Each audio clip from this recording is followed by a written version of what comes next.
First of all, thank you all for being here.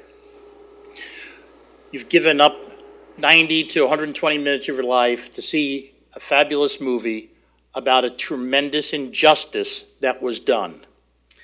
And that unless people like you take a pledge to try to prevent things like this from happening again, will happen again at some point. Maybe not tomorrow, maybe not next year, maybe 5 years or more from now. But the Supreme Court decision you just heard about is still the law, and so everyone's property rights are still at risk.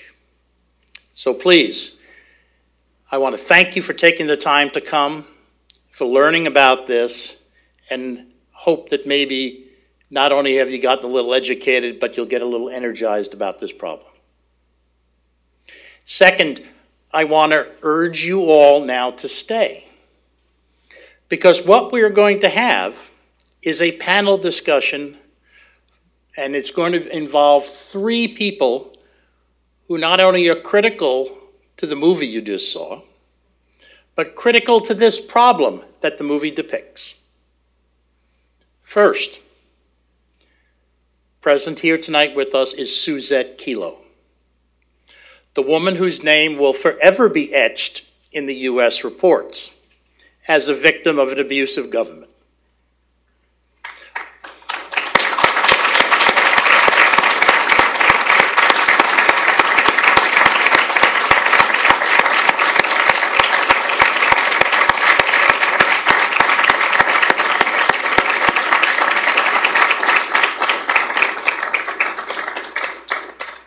Second is Scott Bullock, the lawyer you saw, who represented Susette and did just come that far away from correcting this injustice.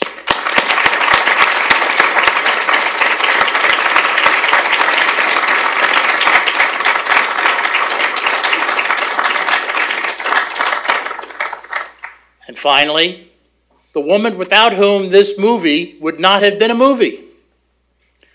We have Courtney Baliker, the writer, the producer, the director, who took a little case that shows up on some paper in the U.S. reports and in case books in probably every property class that a lawyer ever takes, and showed what it means to a real person in real life and to all of you.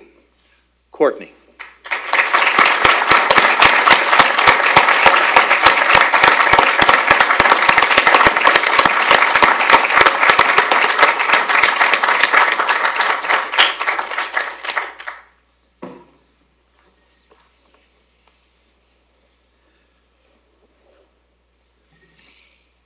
Susette, yes. Let me ask you a question.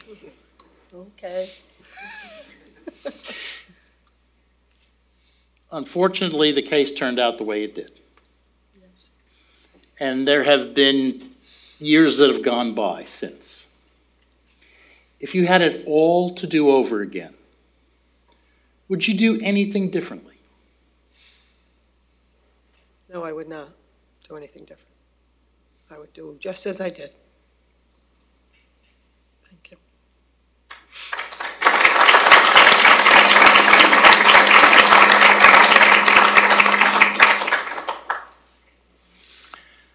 Scott, since the case was decided, as it was said at the end, there have been developments since.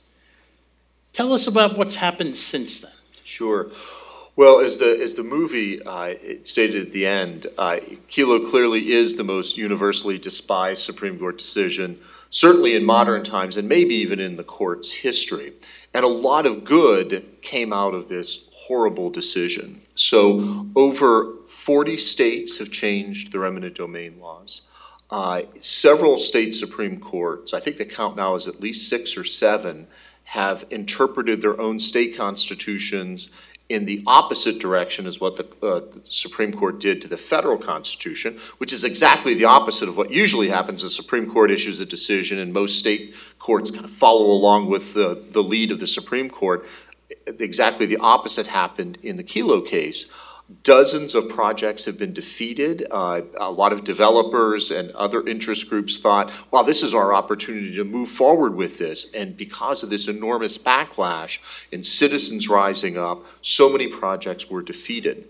So that was so encouraging to see.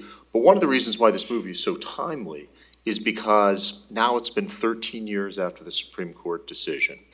And people forget the lessons of history. And you're starting to hear, as the commercial real estate market comes back and as the economy starts improving, cities and private interests saying, we've got to get serious about redevelopment in our area once again. And so after years of our work not being very active on the eminent domain front, we're getting more calls, and the rumblings are out there with it. We're involved in a case not too far away in Western Maryland and Cumberland, Maryland, where the city wants to condemn a working-class neighborhood that's right beside I-68 to put in retail shops they think is going to improve the tax base. In Wisconsin right now, there is a big effort to take a huge amount of land for Foxconn, the Chinese conglomerate that the entire state political establishment has gotten behind, and they want to use eminent domain to do it. Now, Wisconsin changed their law to actually prohibit kilo-style takings, and so what they're saying now is, well, we have to declare this, what is largely a rural area, blighted, in order to get eminent domain power, in order to take the land. So that's one of the reasons why this movie is so timely, to remind people of what happens when governments and private interests start going down this path again. Courtney, you were able to take a case that shows up in the U.S. reports and personalize it. I mean, the movie does a fabulous job of showing the real people that get affected by legal decisions. What were the challenges that you had to face in doing that? You didn't take a battle in a war or a heavyweight fight or some athlete. You had a legal dispute. That's got to be difficult to make into a movie. Tell us about that. Well, thank you for saying that. I'm glad you thought it was successful. Yeah, it's a huge challenge. This was a 10-year ordeal of legalese and a lot of people, a lot of time out of Susette Kelo's life and Scott Bullock and IJ's life. There is not a lot of, bullets and gunshots and big explosions in this story, which is what you usually see on the screen when you tell a story about a battle. I think that what resonated for me as a filmmaker was the humanity behind it. These are people's lives that are being displaced and disrupted when you tear someone away from their home. A lot of Susette's neighbors were in their 80s and 90s and were born in these homes. What if your 80 or 90-year-old grandparent was told to move? You have to leave. They didn't want to leave. There's a human face to this tragedy. When you tell a story like that, you have to focus on the human aspect of it. I mean, people's lives were completely halted and stalled. Time was lost. Money was lost. People died during the process. So the challenge as a filmmaker is, yes, taking something that might seem very dry and ordinary on paper and showing the human face of it. But this is a human issue. These people today, and Scott just mentioned cases that are currently going on. It's not just this general concept called eminent domain abuse where the city can take your land and turn it into something else. People's lives are changed forever, and some are destroyed. It's about the home. Everybody knows what a home is, whether you own a home or you rent a home. Everybody grew up in a home. So what if your home was taken from you? What if the home you grew up was taken from you? What if the home you built was taken from you? That's a pretty universal concept. And my thinking as a filmmaker was that was what was going to ground a very potentially dry topic into something very provocative and very upsetting, and that has proven to be the case. We have had audience reactions. We played the film festival circuit last year. We played everything from Santa Barbara to Provincetown, Massachusetts, where we actually had a little bit of an impact on the current eminent domain dispute that happened. Susette and I were there, and Our film turned it around. This local bike shop was in danger of losing their land, so the city could turn it into a parking lot, and we screened our film, and Susette and I were there for the Q&A, and city council vote came in, and they won. So this film has the potential to actually have an impact and make a difference. And I credit that to the strength of the story, which is Susette Kelo's resilience and courage. I credit it to IJ's resilience in standing up for these people and doing the right thing in very remarkable and creative ways, and never letting these people down. And I mean, we had elements here that if it was the right filmmaker, they could make them cinematically compelling. And thanks to these two people, we had some really great material to work from. Well, let me ask Susette and Scott both. It's not often, I suppose, that people get to watch a movie in which they get to see their own life portrayed. Tell us about what that part of this experience was like, seeing how it gets played out. I mean, in the past, when this case happened, it was news. Now it's all come back. Does it, you think, resonate in a way now that maybe it might not have before because of all the events that Scott has talked about? There's been a change in thinking about this problem. Does this, Courtney's effort to bring this alive, will that help keep it alive so that the people who see this now will learn about the problems that you two had to work through? Well, that's, I think that's absolutely right, is that you get a little perspective on it once you've have the benefit of so many years going by, and you really see that this fight for Susette and all that they went through was not in vain. I mean, they lost their homes and their neighborhood, but as a result of that, huge changes occurred in the law. And that's what I know has been so encouraging to Susette and so many of the property owners that have fought this battle.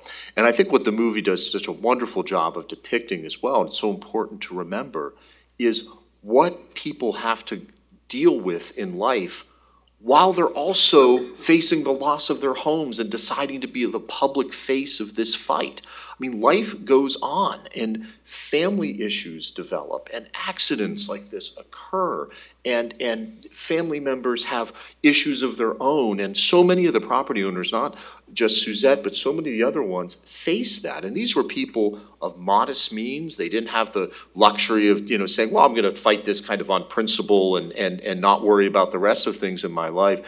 These are people that heroically stood up, fought this battle, dealt with so many things in their own lives, and stuck together throughout all of this. And that was something that was so remarkable to see, that despite, we lost one part of the case in the trial court, and then lost by one vote at the Connecticut Supreme Court, and fought for stays so that people could stay in their homes while the case was going up through the court system. And then we got the cert granted by the Supreme Court, and they all stuck together.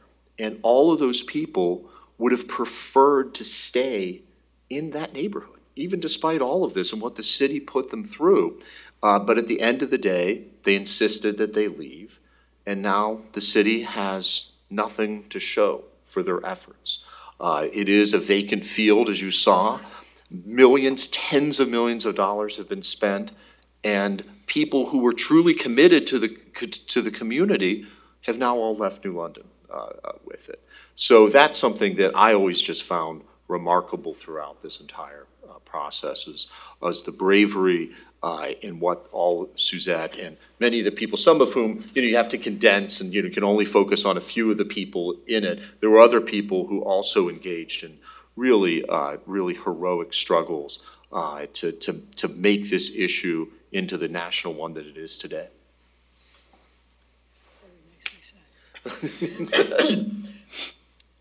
This movie is not about me. This movie is about 7 families in Fort Trumbull neighborhood in New London, Connecticut, fighting to save their homes. There were 78 families there when we started this battle, and they were all picked off one at a time and all that remained was us 7. And as Scott said, we all stood together, and we all fought. And when Institute for Justice took this case, they said that they would stay with us and they would never desert us. And some 20 years later, he's still here with us. And when Jeff Benedict came and wrote the book, I thought to myself, and we discussed, and we said, the world will never forget now what happened to us, because it's a book. And now it's a movie. And we stand back and we simply say, the world will never forget now what happened to us in the Fort Trumbull neighborhood, the wrong that happened to us folks there. Thank you. Susette, when I was watching the movie, and this was the first and only time I've seen it, there were parts where I thought to myself, actually losing the house might not have been the worst thing that happened to you along the way. Part of the problem was living in this tremendous state of uncertainty for years. Mm-hmm. A movie is only 90 minutes long, at least, this one was 90 minutes long. You had this for years. Do events like this help? Do they help, even if they don't help you in the sense of salving any of the pain you've had? Do they at least help you in knowing that by keeping the issue alive, by bringing it to the attention of other people, that maybe what you have suffered through is not going to happen to somebody else? Well, yes, I believe that's true. I think when people see the movie, and for the first time they say, "Did that really happen? Could that really happen here in this country?" So yes, it did. And one of the things about the movie now is that Courtney and her husband Ted Baliker have made it possible for you to look at this information that they have online and work with people who may be having a problem with eminent domain, and with IJ to help fight if you might have a problem yourself, or you want to learn how to help somebody else who may be having a problem. They're working together, and you can go on littlepinkhouse.com and you will be able to see how you can actually follow how they're trying to stop what's going on along with IJ and hopefully help people that way. Courtney, what has the reception been like in elsewhere? How have the public reacted to this movie? Well, I'm happy to report we've had a really great reaction. We played in the festivals last year. We won 8 awards. We have a 95% audience approval on Rotten Tomatoes, which is really great. I would highest ever. Ask you, was I think we were like the 3rd highest of independent films released. Actually, all films released this year. We've gotten great media hits. Susette and I and Scott and I were on the Today Show in April during opening week, during Megyn Kelly's hour. We were the highest rated segment of that hour. George Will wrote an amazing column saying that we should win the Academy Award, and he is absolutely right. We will. I'm sure we will. Totally right. You'll get my vote. We've been. Oh, thank you. No, we've been embraced by a lot of really diverse media outlets, from liberal, libertarian, conservative. We've just gotten great audience reactions from crowds, especially when Susette and I do Q&As at special screenings or some of the just traditional theatrical screenings we've been to. People, when they see the real woman in front of them, they just watched a movie and were immersed in an experience that was really emotional for them, and then they come up to Susette with tears in their eyes sometimes and hug her and thank her for her bravery and what she sacrificed. So Ted and I, my producing partner and husband, when we embarked upon this project, we knew that it was an important story, and we wanted to make a film that entertained, was very well done, but also could educate and have an impact. Those were our goals. And I have to say that we feel that we have accomplished all of those goals and more. And we could not be happier with the way that people have received the film. Samuel Goldwyn will be releasing the film digitally July 24th, where you can buy it and rent it on iTunes or video on demand. We have international interest from China, Iran. Crazy, right? Because those are fairly strange markets that don't usually take movies that are critical of government. And so we feel that there's something going on, and Scott just talked about it a little bit ago. There's something going on right now where this happened 13 years ago, but it's not over. And people are feeling pushed around. They don't like this idea of government, someone telling you what's best for you. You don't know what's better for you. I know what's best for you. I'll tell you what your property's worth. I'll tell you what's best for your community.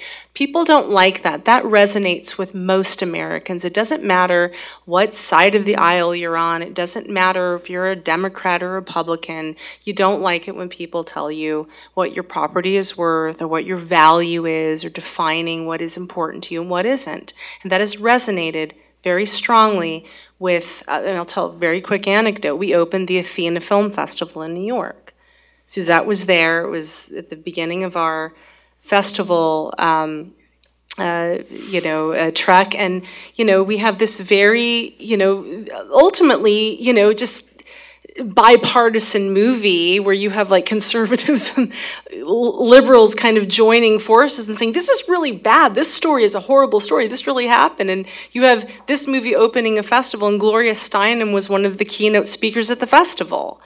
So we feel that this is one issue where people really unite in a really deep way. We had a congressional screening of this film in April on Capitol Hill. It was co-hosted by Congressman Jamie Raskin and Congressman Dana Rohrabacher. And they don't agree on very many things, but they united and even took a photograph together, even though they put Ted and me in between them, very strategically. And they agree on this one thing, that this is really, really bad. And 85% of Americans, when polled, thought that this was a horrible decision. So this is a time when it's still topical. There are still these abuses, and we want to keep the conversation going, and we want to shine a light, and we don't want there to ever be another Susette Kelo situation. I want to ask, I'm going to give the audience a chance to ask some questions, but Scott, before I do, let me ask you one more. I remember at the oral argument in the Midkiff case, Justice Rehnquist said, isn't the Fifth Amendment all about paying compensation? Isn't that really all that matters, whether something is a taking and whether the compensation is adequate? As if there were no public use provision in the Fifth Amendment altogether. How did we reach the point where that happened, and what can be done to change people's minds? Well, I think one thing that could be done, and one thing that we've always emphasized, is that the Fifth Amendment includes the public use protection. It's an added layer to the protection. It doesn't say, nor shall private property be taken without just compensation. It adds another provision that it should only be for public use. And so, what's good about this is in kind of the change in the law, too, is what's happened for years. This was considered to be a dead letter. It's one of the reasons why we got involved in this, was to change the law and took on a whole series of cases to get back to the text of the Constitution and what it was originally designed to protect, which was takings only for public use. And you could debate about what exactly are the parameters of public use, but it's clearly not private use. That's not constitutionally authorized. So, and courts now are much more willing to entertain these types of cases. Certainly under the state constitutions, where the state constitutions have their own takings clause, and courts have been much more skeptical of this. The first case we did post-Kelo was in Ohio, and the Ohio Supreme Court, which is typically a pretty divided court, unanimously rejected the takings for private development under the Ohio Constitution. And even in some federal courts as well, they've looked at this more skeptically as well. Kennedy wrote a concurrence where he said, well, these takings are okay, but there's certain circumstances, they were quite vague criteria that he gave that could raise constitutional objections. So we've latched on to some of that language. The ultimate goal, of course, is to get this issue back before the Supreme Court, get them to reconsider this, and at least provide a floor of protection for property owners that no government can go below, and that property owners will be protected from the types of takings that happened in New London. I want to give the audience a chance to ask questions of our panelists. Let me just ask first, if you wait till you're given a microphone so that everyone can hear. We've got different microphones that'll be handed out. Please just keep it short if you can, and say whether it is to one particular member or it's a toss-up for all of them, whatever. Sir, I know you have your hand up. Here comes the mic. I guess this would be a question for Susette. We know that you lost a house, which is despicable, obviously. What isn't clear from the movie, and I read the book originally, and that's what brought me here to see the movie. What is not clear to me is how, in what fashion you lost the house, the alternative to the house, which was with eminent domain, they had to give you a payment. Was that the payment that they last offered you? And in the movie, it refers to the fact that they were offering to assist you in moving into some other place. It's not clear to me whether or not that was something that was real that was offered to people, or was this just a line to try to soften you up so that you would sell out, in effect? Well, we certainly didn't sell out. But after the decision by the Supreme Court for us to leave, we continue to stay in our homes. And I have to say that things probably got a little out of hand with people from around the country. The governor of the state at that time, her name was Jody Rell, had had an article in the newspaper written that called what was happening in Fort Trumbull, she feared would turn into a Boston Tea Party. There were people threatening to come from all over the country to defend us and bring guns and tanks and bombs and cannons to protect us from being thrown out of our properties. So in the end, I have to say, we did leave, and certainly we didn't want to see a war go on. You know, we didn't want to see anybody get hurt or anything like that. So Jody Rell, Governor Rell, sent a mediator to the neighborhood and spoke to each family individually. His name was Michael Angelo, I think it was, right? Ron Angelo, yeah. So I never spoke to him. I had one of my sons mediate for me. I never spoke to him about money.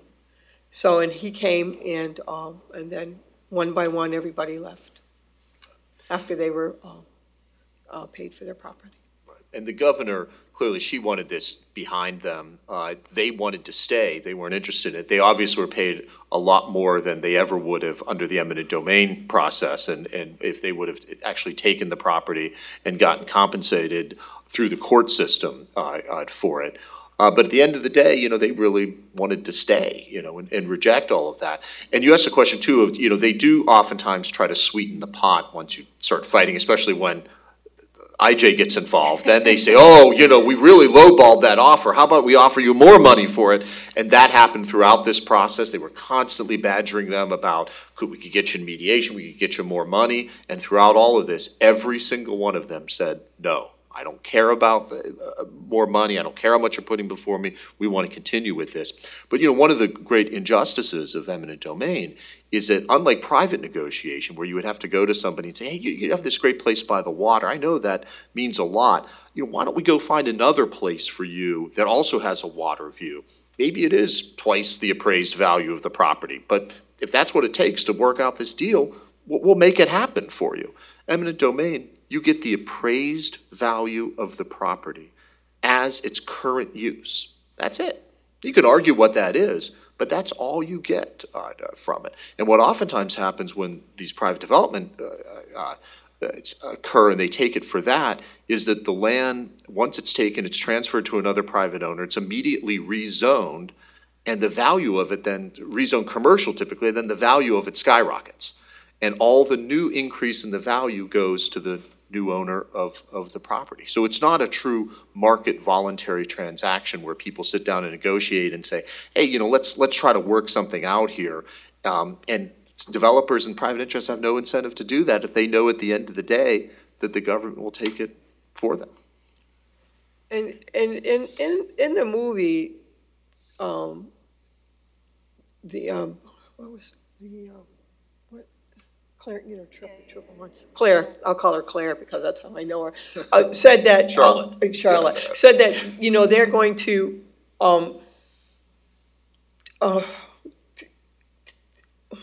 what do I want to say?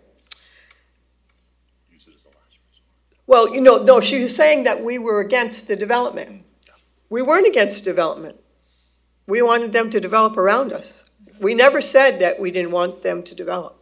We just simply told them we wanted to stay. We were not against the development. We weren't like that. Just so you know. Sorry. Sir, right here.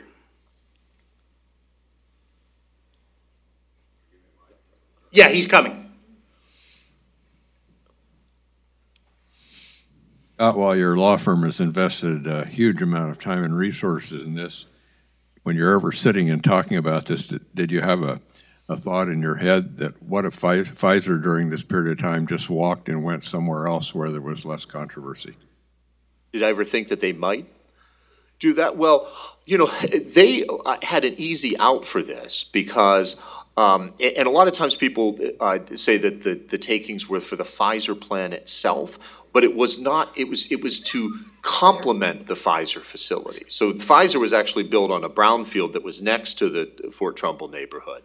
And so that was one of the this was all just kind of private development projects that was supposed to, as I said, complement it. And it just so happens that after they did this municipal development plan, it was exactly what Pfizer said that they wanted in the neighborhood: a 5-star luxury hotel, upscale condominiums, initially a private health club, business offices for their contractors, and that sort of thing.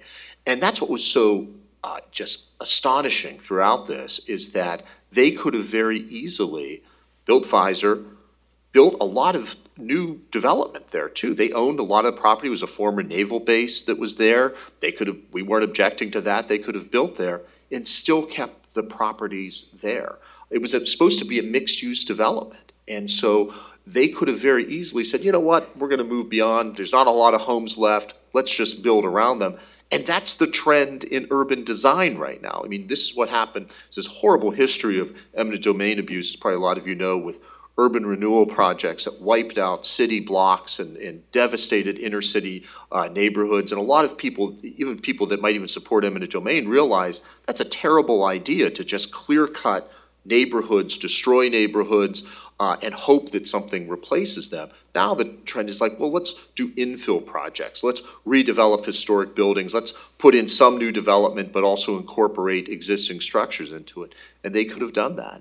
I think one of the reasons that prevented that is because it was entirely driven by taxpayer dollars too. This was subsidized by the state of Connecticut. Nobody really had skin in the game. The taxpayers themselves were, they weren't happy about it, but it was just a couple dollars that they had to give, and there wasn't a lot of private money that was involved in it. If there was, and we've seen this in other projects, they sometimes will say, all right, we're going to get out, or cut our losses and compromise in some way with it. There was a question in the back there.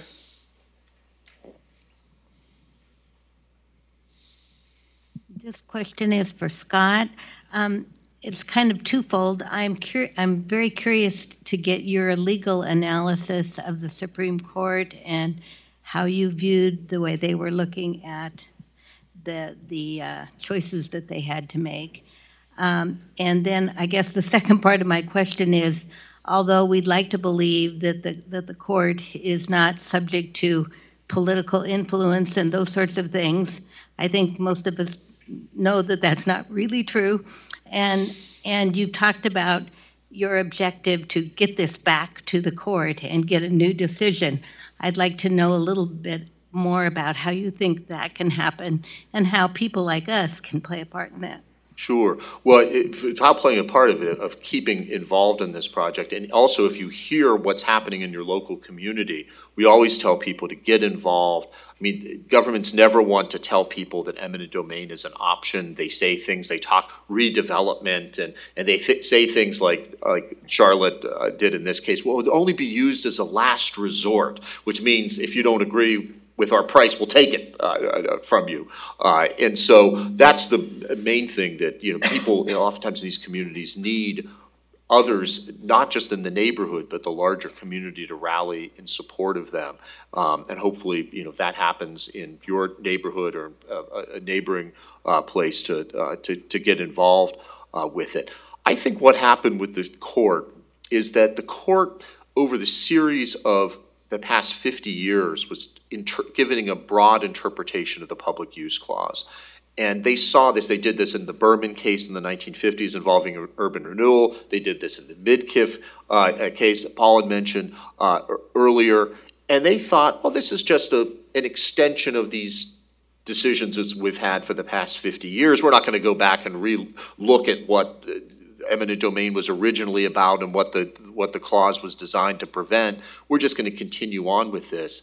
And we're removed from, I think, thinking about the impact that this was going to have, not just to property owners like Susette, but the reputation of the court, too. And I think a lot of the Supreme Court justices, they even said this in a lot of interviews and talks that they gave, were kind of shocked by the reaction to this, because they thought, again, well, this is just, we've been doing this for a long time. And then when the reaction happened, people said, well, this is something that people immediately understood.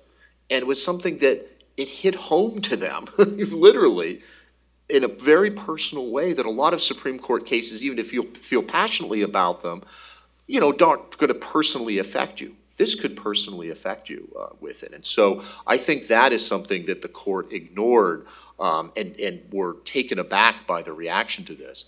And I think also to kind of get into the real politique, and Paul and I were talking about this a little bit beforehand, is that the majority opinion, Justice Stevens' majority opinion, was very impressed with the process that the city used in this case. They followed state statutes, and they had a bunch of hearings, and they listened, and they had a study that was several inches thick, and they went through all of this and, considered all these things with it. And it was like this very civics book type of approach to government decision making.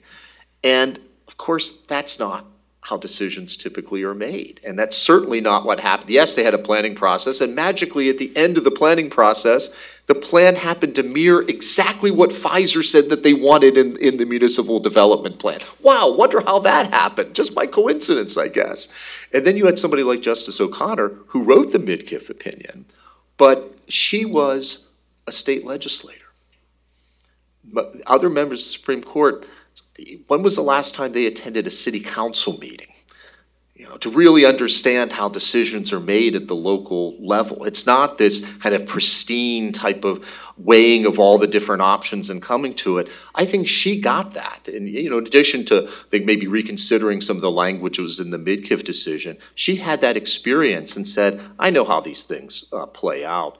And, she wrote this phenomenal dissent that really put the issue so squarely it was on the last opinions that she wrote. And I think that her previous experience actually really helped her reach both the conclusion she did legally, but led to her outrage and this understanding of what really goes on in a lot of local governments. Courtney, let me ask you a question. I'll get back to more audience questions, but I want to just share with you a reaction I had first to the book and then to the movie, and to see if it was similar to anything you had. The impression I got from reading the book, reinforced by your movie, was that it's likely the case that what Pfizer really objected to was not the fact that there were going to be little homes here and there, or that the area around the facilities they were building needed to be, I don't know, cleaned up a little, beefed up, whatever. But it was the people who were living there.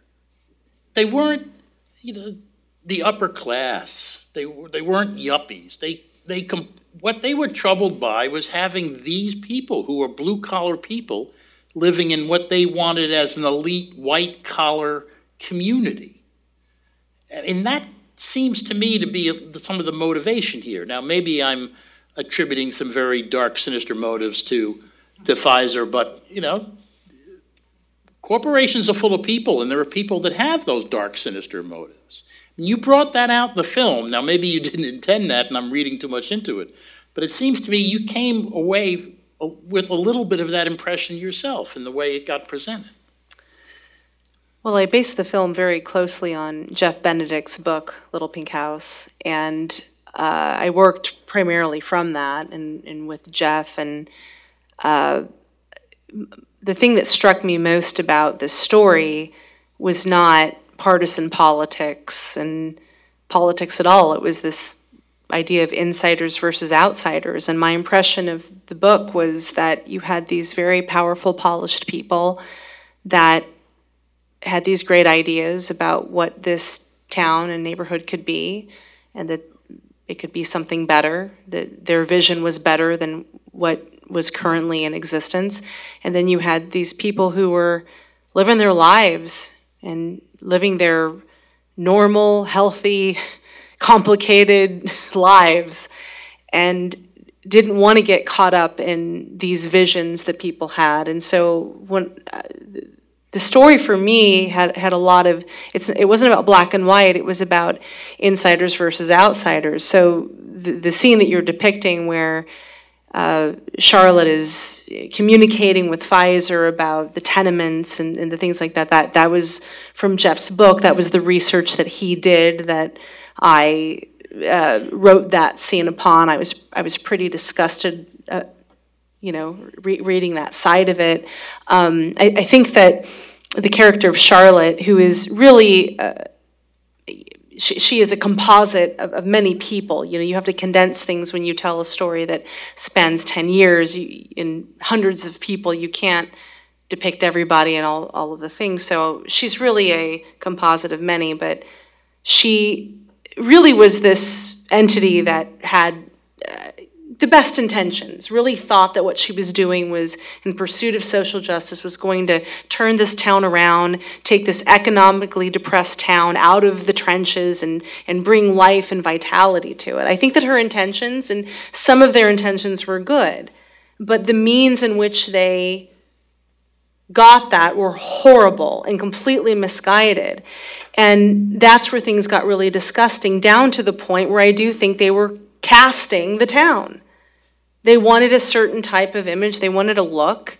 I think that's pretty common. People, they get these sort of lofty ideas of what, the vision is going to be. But how are people dressing? I don't know. I didn't live there. Susette could answer that way better than I could. But when I read the book and I read that depiction of how she viewed this idea of it being a multiplex where it was mixing new development with what was currently there, I was pretty disturbed by that, because there was, in my understanding of the story, a plan where the residents could have stayed, and it's depicted in the film. The mayor brings it up during the town hall meeting. There was a plan in place where they could have made that happen, but some people did not want that to be the vision.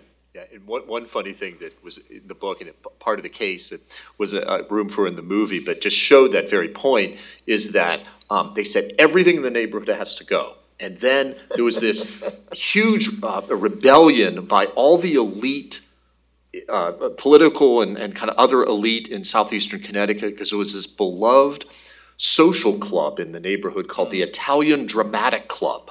That was so exclusive, men's only social club, was so exclusive that you had to be born in a certain section of Italy in order to be a member of it. It was basically where all the cronies and everybody kind of hung out when they were in the New London area for it. And they said, they're going to destroy the Italian drama. Oh, that's outrageous. We can't do that. So all the right people called the governor and all this. And then finally, amazingly, they found a way to save the Italian Dramatic Club. And the Italian Dramatic Club was exempted from eminent domain, which a lot of the people, including the people we represented, were actually, it was a former largely Italian neighborhood. And as Matt Derry, one of our clients, quipped, he said, the Italian Dramatic Club can stay, just all the Italians have to leave for it. The whole neighborhood was Italian. At one time, that's true.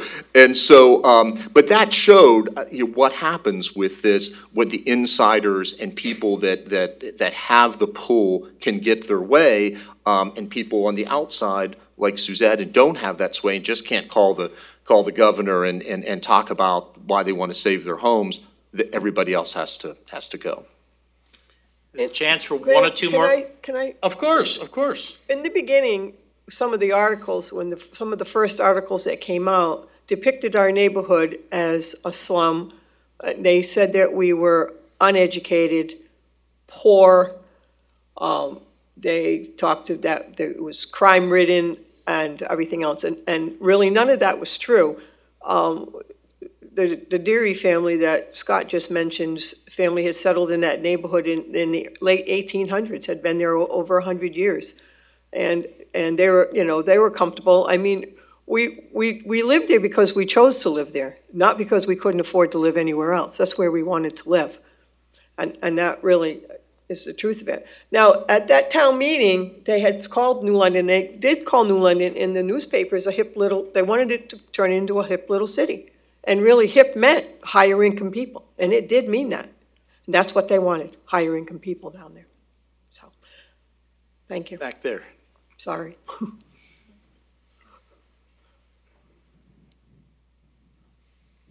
So this has been terrific. So I'm John Malcolm here at Heritage. I'm just curious, Susette, where did you resettle and what happened in your life after that? Well, we all have left the city of New London. None of us have stayed there. We all left. So I live in another town, and everybody else lives in another town too. So we all, just pretty much just, unfortunately or fortunately, we're able just to move on with our lives. I'm not that far away. 6 of the neighbors went to the next town over, just within a mile or two of New London. I'm a little further away. And Susette, she's too modest to say, then went and got her nursing degree, and is not only became then a nurse, but is now teaching nursing as Professor Kelo.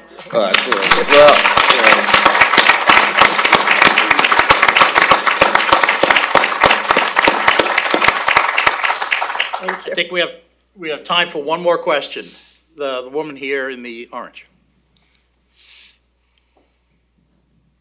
I sort of have 2 questions. One is, do you think that the Supreme Court is waiting for you to come back with a case like this so that they can, in fact, look at it again and overturn it? And the other is, where in Wisconsin? I'm from Wisconsin.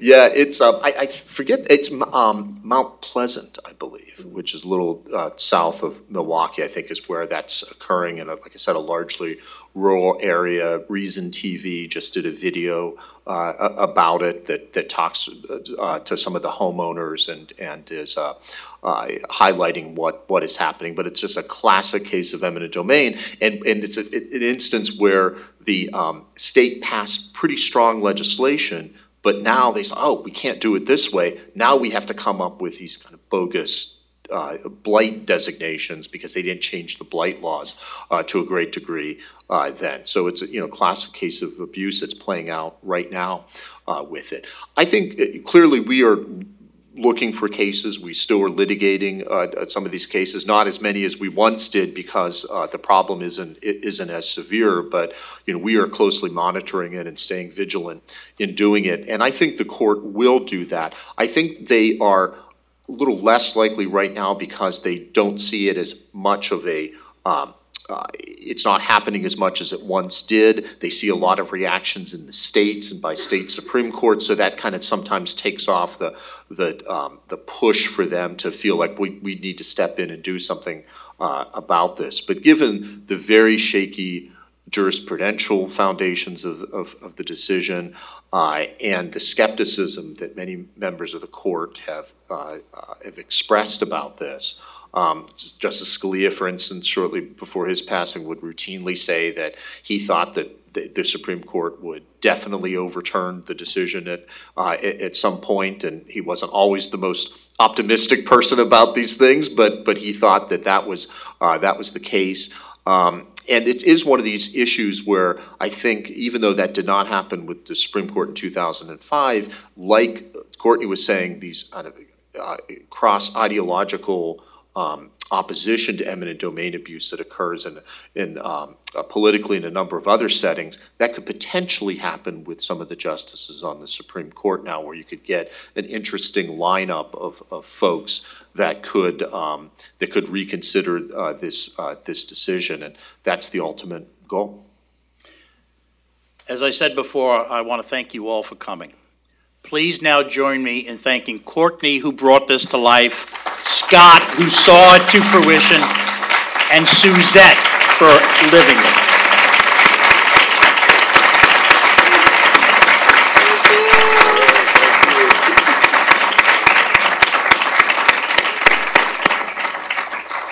Gang, we are adjourned.